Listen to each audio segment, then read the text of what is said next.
I'm Victoria Pearson, but you can call me V, and I was going to show you a video of my holiday this week, but I haven't got around to editing it yet, so that's going to be next week. It's going to be for winter before I show you my summer holiday at this rate, but it is going to happen, I promise. I did film stuff, it is going to go on. But this week I thought I would just have a little chat with you because on my socials quite a bit I have been talking about the scandals around NaNoWriMo at the moment, and it occurred to me that those of you who haven't ever taken part in the challenge won't have a clue what I'm speaking about. So I thought I would tell you a little bit about what NaNoWriMo is, what the big scandal is, why I'm not going to be participating in it anymore, and what we might do next. So, NaNoWriMo, or National Novel Writing Month, is a challenge. I think it started about 10 years ago, maybe a little bit longer than that now. But it's a challenge where writers from all over the world try to write a 50,000 word novel in 30 days. And for some of us, we write more than 50,000 words in those 30 days and try and get a complete first draft. Some people don't manage to make the 50,000 words, but the point of it is that you're building up a habit of writing each day. And so if you've written more than you normally would during November, you've basically won the challenge. There are official sort of criteria to make it so that you are a winner. If you manage to write the 50,000 words, then you are a winner, and you get generally prizes that include things like discounts off of NaNoWriMo merch and discounts off of writing software like Scrivener and things like that. I don't actually know if Scrivener are still sponsoring NaNoWriMo since all of the scandals started to sort of come into the mainstream. I believe that they've lost quite a lot of sponsors. I don't know who is currently sponsoring them, but it was things like writing software, writing retreats, that sort of thing that were the prizes for if you won. Nobody would check your work. It was very much an honour system. So if you wanted to, in theory, you could just copy paste 50,000 words out of an instruction book, paste them into the word counter at the end of NaNoWriMo, and it would declare you a winner. But that would be completely pointless because who are you cheating apart from yourself? The whole point of NaNoWriMo was to teach you that it takes less than 2,000 words a day to get a novel in 30 days, and that anybody, however encroached their time is, whatever their personal circumstances are, can write a novel if they can carve out just that little bit of time for themselves. And even if you don't complete the challenge, it's still a really good thing to do because you build that habit of daily writing, daily working on something, keeping something in your head for that long, structuring, getting words on the page, because quite often for a lot of people, the first draft is the hardest part. Getting to that part where you type the end before you start editing is very, very difficult sometimes. And so NaNoWriMo is a really good way to teach yourself that you can do it. You don't have to have hours and hours of time to sit down and write. You can do it in 15-minute bursts. You can do it all at the weekends. You can do it, like, it's about finding your style and finding a way that works for you to build that daily habit, to build that constant working on your project.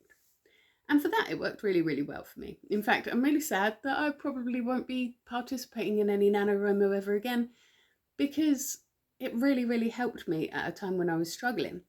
I was really struggling to finish anything. I was petering out at around the 50,000 words mark actually, but when I did NaNoWriMo, I never only did 50,000 words, I did the full novel, so it was usually around 70 to 85.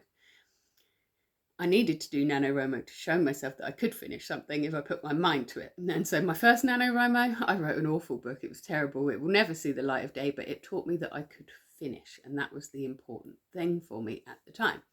Since then, I've done NaNoWriMo a few times. I've written a few novels on it. I have always won, and I have always enjoyed the experience. I've really loved meeting various different writers, but personally, I didn't get too involved with the stuff that was happening on the NaNoWriMo site itself. On the site, they have a word counter so that you can put in what you've written each day, and it'll do a little graph to show you how on track you are. I did use that, found that very, very useful. But I didn't get involved in the forums very much, and I didn't do any local meetups. And so I wasn't really aware of that side of the site very much until I started looking into all the scandals that have been happening with NaNoWriMo. But it turns out that NaNoWriMo also has forums of all sorts of different topics, including some where people can role play. There's also places where people can go and ask technical questions and things like that to make their writing really sing. And there was also like a place where you could go and say, I'm stuck in this part of my plot, can you help me? Things like that.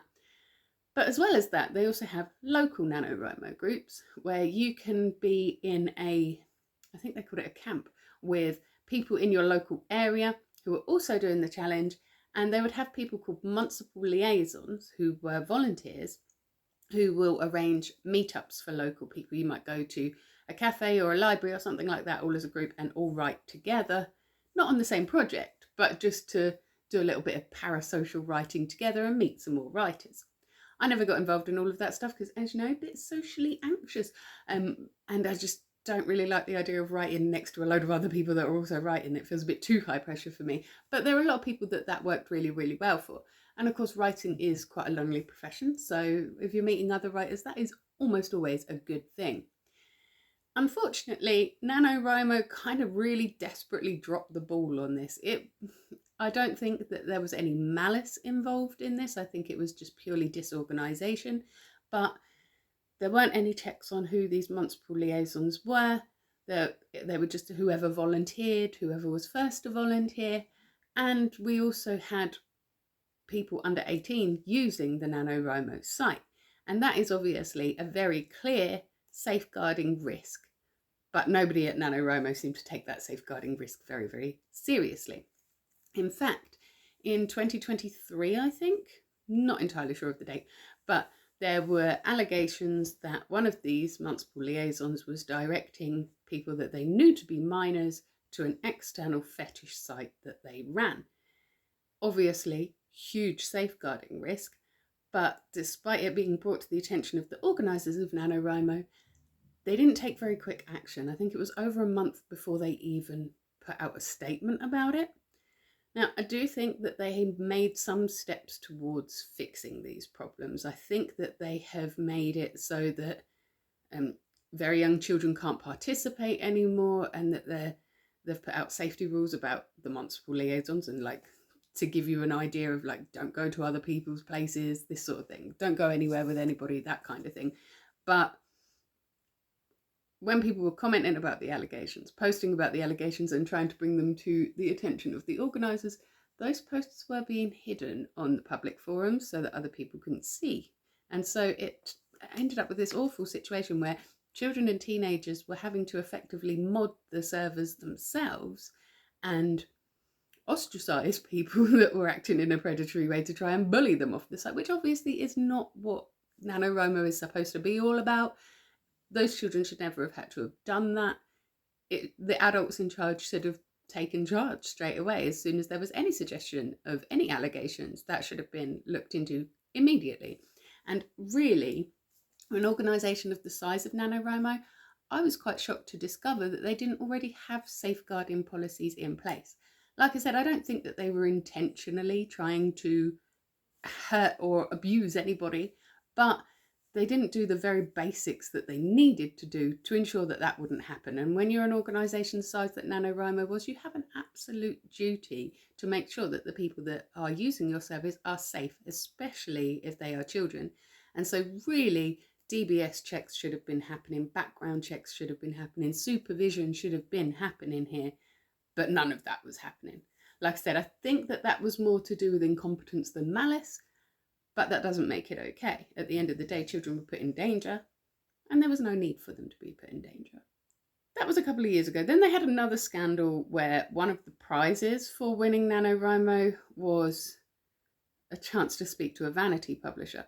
And if you don't know what a vanity publisher is, there's basically 3 different types of publishers that you can publish your book with. You can either go through a traditional publisher, which involves you getting an agent and then an editor, and then you go out on sub to all of these different publishers. Eventually, one of them may or may not pick you up, and then eventually you'll be published. That is the traditional way. You also have indie publishing, where you have small press publishers or people self-publishing their books. Perfectly valid way to do it, but vanity publishers are different to that. They try and sort of play themselves off as being indie publishers, but with an indie publisher, just like with a traditional publisher, the money flows towards the creator. If you are the writer, the publisher pays you. Even if they're a small indie publisher, the publisher pays you. You should not be putting money into the publishing company that is publishing your book. With Vanity Publishers, what they do is they charge you a lot of money as the writer to publish your book and do absolutely no marketing on it whatsoever. And so they're basically, it's self-publishing with extra steps where you have to pay more. If you want to self-publish your books, you can do that basically for free if you want to. Spend a bit of money on marketing might help, otherwise your sales are going to look like mine. But you can self-publish without any money. So if somebody is asking you for money to publish your book, they are predatory. They're a vanity publisher. And NaNoWriMo was caught having a lot of vanity publishers as part of the prizes for their NaNoWriMo challenge, which is a problem because then people were self-publishing first drafts and paying a lot of money to do it. That's bad for their career, it's bad for their wallet, and the only person that's really good for is these predatory companies who prey on people that have a dream and want to see it happen. I believe that those vanity publishers were removed from NaNoWriMo's prize lists after a lot of people kicked off about it, but a lot of other people that sponsor the NaNoWriMo challenge dropped out at that point, so they have very, very few sponsors now, which I suppose does make it even more difficult for them to try and fix the systemic problems that are within the organisation. But again, that's not an excuse. Anyway, a lot of people that I know were taking a wait and see approach about NaNoWriMo. We're going to wait and we're going to see how they respond to these allegations, whether they put proper policies in place, whether, people have left the organisation. But then something else happened the other day, and I think it is probably the final nail in the NaNoWriMo coffin, because they put out a statement that included that. I'm going to read this out. I've written it down so that I get it completely right, because I don't want to misquote them. But the original statement that they put out was about the use of artificial intelligence to write your NaNoWriMo book. Now, obviously, if you've never heard of NaNoWriMo and my explanation is the only thing you heard, you're going to be thinking like me, why would you be doing that? Why would you use AI to write a book that nobody's even going to check if you wrote it or not anyway? It's so daft. The whole point of the NaNoWriMo challenge, as I said, is to teach you to write a little bit each day. And so the idea of people using AI to write entire books, just feeding in an idea and spitting out a book for you, is just so antithetical to the challenge anyway. But this is what they said. The categorical condemnation of artificial intelligence has classist and ableist overtones and questions around the use of AI tied to questions around privilege. And that has made a lot of people terribly cross, and here's the reasons why, and I'm one of them. First of all, the way that AI language learning models work is that they web crawl the work of people, both published and unpublished, by the way, because if you use Google Docs or Microsoft Word or things like that, AI is allowed to scan your work and use it to teach its AI how to write. So AI steals work from people like me and other writers that are struggling, working class writers who are poor. It steals our work to make shoddy replicas of our work that other people can then sell for money, and we get nothing for that. And so AI writing is theft. It is plagiarism. You are stealing our work without asking us, and we have no way of opting out of that unless we decide to start writing on pen and paper again. And I don't know, going up to people in the street and reading it to them, I guess. Like, what would be the equivalent to me posting this on my website? I have no way of blocking AI from scanning any of my work that's already online. That means that my work has been used to train these systems with no remuneration from me, no permission from me, and other people are able to then make money off of it. I personally think that's quite classist. I also think it's extremely classist to suggest that just because I am working class, I might be more busy than a lot of people, I might be more tired than a lot of people, to suggest that that means that I can't write a book for myself and I have to get an AI to steal from another writer to write it for me is actually very offensive on the part of NaNoWriMo, and I'm shocked at them that they would say that. I feel the same about the ableist thing. There are a great many wonderful disabled writers who write really, really well. And sure, they are going to find that more difficult than somebody who doesn't have brain fog or chronic pain or exhaustion or lots of hospital appointments.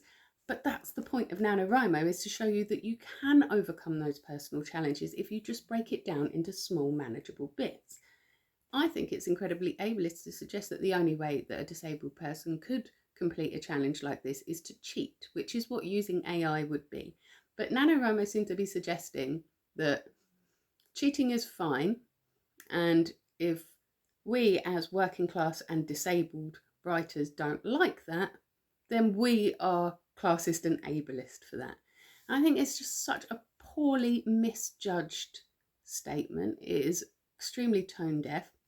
And they've co-opted this language of inclusion and understanding to be exclusionary, to be prejudiced, and to ingrain these ideas, these classist and ableist ideas, that somehow because we're poor, because we're disabled, because we have a lot of demands on our time, that means that we're not capable of writing.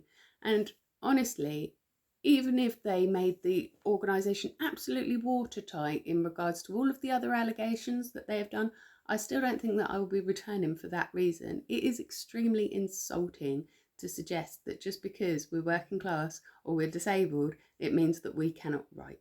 That is extremely offensive. And honestly, I'm looking forward to watching NaNoWriMo crumble and fail now.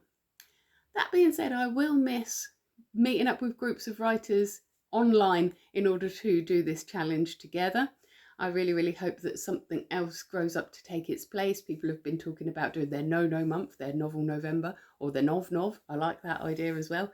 I'm not sure that I would personally choose November. It's cold, it's dark, it's miserable. Americans have got Thanksgiving, everybody's got Christmas coming up. It's a nightmare time of year to do it. But I love the idea of writing a novel in a month, and I may end up just setting something up myself. One of my friends actually helped me the other day on a spreadsheet, work out that I could do my progress graphing myself, that I don't need NaNoWriMo for that. And that was really the only bit that I missed. I like seeing my little graph showing me that I am ahead of schedule. That makes me feel happy. Anyway, that is, for those of you that have no idea what NaNoWriMo is, that is a basic breakdown of what has been going on with it, especially this week. Everything has kicked off about this AI thing, and honestly, it's what they deserve.